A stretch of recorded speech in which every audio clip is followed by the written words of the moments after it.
हठ योग। योग के कई प्रकार के होते हैं। मंत्र योग, लय योग, क्रिया योग, राजयोग आदि। हठ योग एक शैव साधना प्रणाली है जो मन को संसार की ओर बढ़ने से रोककर अंतर्मुखी करती है। इस साधना में सुप्त कुंडलिनी को जागृत किया जाता है और नाड़ी मार्ग के माध्यम से आरोहण किया जाता है और इसे विभिन्न चक्रों में स्थिर करके सर्वोच्च ऊपरी सहस्रार चक्र तक ले जाया जाता है। हठ योग प्रदीपिका में हठ का अर्थ समझाते हुए कहा गया है कि हकारेणोच्यते सूर्याष्टकार चंद्र उच्यते सूर्य चंद्रमा सूर्यगत हठ योगोद्विधीयते। ये अक्षर पिंगला नाड़ी दाई नासिका ये सूर्य स्वर को इंगित करता है और अक्षर इडा नाड़ी बाई नासिका चंद्र स्वर को इंगित करता है।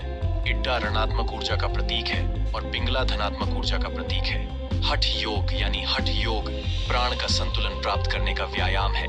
हठ योग में पिंगला की मदद से प्राण एक ऐसी प्रक्रिया है जिसमें प्राण को इडा और पिंगला की मदद से सुषुम्न नाड़ी और समाधिस्थ को ब्रह्मरंध्र में प्रवेश कराया जाता है। हठ योग प्रदीपिका में हठ योग 4 अंगों का वर्णन है।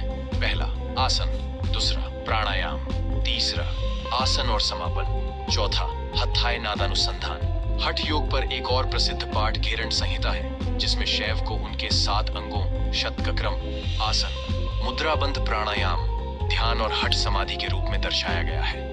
योग तत्वोपनिषद में अंतः का तात्पर्य अंगों से है और उनकी व्याख्या योग है। यम, नियम, आसन, प्राणायाम और प्रत्याहार, धारणा, ध्यान और यहाँ तक कि समाधि, यह अष्टांग योग है जिसे शर भी कहा जाता है। हठ योग की व्याख्या हमारा एक अन्य महत्वपूर्ण ग्रंथ शिव संहिता है। इस पुस्तक में नाड़ी संस्थान, पंचप्राण, हठयासन, प्राणायाम, मुद्रा, ध्यान, मन चक्र आदि का विस्तृत वर्णन है क्योंकि शिव जी पार्वती को संबोधित करने में सक्षम है। इसमें कुछ चमत्कारी अनुष्ठानों का भी वर्णन है। हठ योग को सिद्धों और नाथों ने अपनाया था। मत्स्येंद्र नाथ और गोरखनाथ इसके प्रमुख आचार्य माने गए। हठ की साधना काफी हद तक गोरखनाथ के अनुयायी करते थे। इन्हें नाथ योगी भी कहा जाता है। शैव धर्म के अलावा बौद्धों ने हठ योग की पद्धति को भी अपनाया। कुछ लोग यह भी कहते हैं कि हठ शब्द का अर्थ जबरदस्ती या हठ करना होता है। वह समझते हैं कि यह एक ऐसा योग होगा जिसमें जोरदार शारीरिक और मानसिक क्रिया शामिल होगी, लेकिन वास्तव में ऐसा नहीं है। हठ योग शरीर और मन के संतुलन के माध्यम से राजयोग प्राप्त करने का एक पूर्व रूप है। हालांकि कई हठ योगी असाधारण शारीरिक और मानसिक क्षमताएं प्राप्त कर लेते हैं। हठ योगी ऐसी शक्तियों का प्रदर्शन करते हैं जिनका श्रेय प्राण शक्ति साधना को नहीं दिया जा सकता। ऐसे ही प्रयोग नरसिंह नाम के एक हठ योगी ने की थी। कलकत्ता प्रेसिडेंसी कॉलेज के भौतिक विज्ञान विभाग द्वारा नरसिंह पर हठ योग से संबंधित प्रयोग किए गए। इस प्रयोग को देखने कई लोग, तर्कशास्त्री, चिकित्सक और भौतिक शास्त्री भी आए। इन प्रयोगों के अवलोकन और परीक्षण के लिए 1930 में भौतिकी के नोबेल पुरस्कार, भारत रत्न से सम्मानित विश्व प्रसिद्ध भौतिक विज्ञानी डॉविको सीवी रमन भी उपस्थित थे। हठ योगी नरसिंह ने ऐसा प्रयोग किया कि उन पर किसी भी घातक जहर का असर नहीं हुआ। उन्हें विभिन्न प्रकार के जहर का सेवन करते हुए दिखाया गया था। उसके बाद आखिरकार उन्होंने दुनिया के सबसे घातक जहर पोटेशियम साइनाइड की एक बड़ी खुराक अपने गले के नीचे उतार ली। ये जहर इतना घातक था कि इसे खाने वालों की कुछ ही सेकंड में जान चली जाती है, लेकिन जहर की उस खुराक का भी नरसिंह पर कोई असर नहीं हुआ। दूसरे प्रयोग की शुरुआत में उन्होंने सल्फ्यूरिक एसिड की कुछ बूंदें अपनी हथेली पर रखी और अपनी जीभ पर रखी और उसे पी लिया। सल्फ्यूरिक एसिड इतना खतरनाक होता है कि अगर इसे हाथ में रखा जाए तो इसमें छेद हो जाएगा।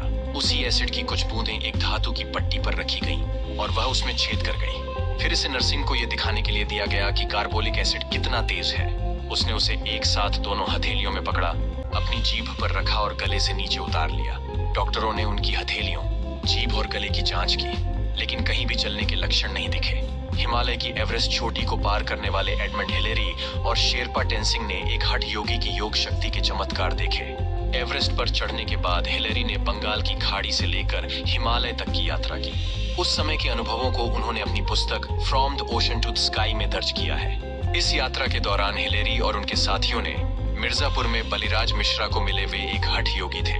वह 68 वर्ष के थे, फिर भी उन्होंने अलौकिक शक्ति का प्रदर्शन किया। एक प्रयोग के दौरान बलिराज ने हृदय को कुछ सेकंड के लिए रोक दिया और नाड़ी भी कम या बंद कर दी। वह अक्सर कीलों के बिस्तर पर लेटते थे और अपने शरीर पर 4 पहलवान खड़े रखते ऐसे प्रयोग दिखाए गए। हठ योगी बलिराज ने एक प्रयोग के दौरान 6 फीट लंबा और आधा इंच व्यास वाला एक भाला लिया और उसकी तेज धार को आंख पर रखकर उसे जोर से मोड़ दिखाया। दूसरे हठ योगी ने उसी मुड़े हुए भाले को आंख पर रखकर सीधा किया। बलिराज ने चलते हुए हाथी को रोक दिया। Baliraj motor, jeep, jet boat और यहाँ तक कि रेलवे ट्रेन भी रोक सकते थे। जिन लोगों के पास हाथ, दांत या यहाँ तक कि ट्रेन या हवाई जहाज भी खींचने की क्षमता हठ योग के कारण होती है। शरीर के किसी भी हिस्से से सभी स्ट्रेचिंग व्यायाम प्रत्यक्ष या अप्रत्यक्ष रूप से हठ योग के माध्यम से निर्मित और एकत्र की गई महत्वपूर्ण ऊर्जा द्वारा संभव होते हैं। हठ योगी प्राण शक्ति साधना से अलौकिक शक्ति प्राप्त करते हैं, सुपर ह्यूमन पावर और असाधारण शारीरिक और मानसिक क्षमताओं के चमत्कार करते हैं।